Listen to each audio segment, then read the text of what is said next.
It's certainly an emerging area in prostate cancer, although we are not routinely using circulating biomarkers in clinical care. I think that sort of with advances in technology, the ability to sample cells, blood, DNA that's in circulation are all going to be integrated into routine care over the coming months and years.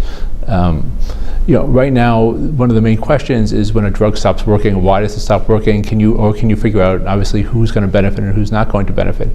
Particularly when looking at some of the hormonal therapies, one of the main questions is, are there certain predictors of response where you could sample it, beforehand? Really, the first use of circulating biomarkers in prostate cancer was just to understand sort of, what we call, prognostic factors.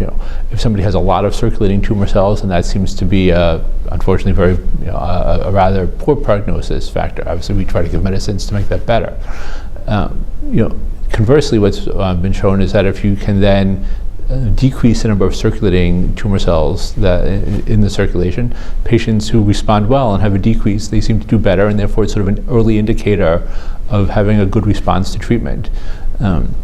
People have looked to see if these markers add anything to sort of traditional markers like CAT scans, PSA, and they do, which is very exciting. But that's really focusing mainly on just counting the number of cells. And these are papers that now go back a few years.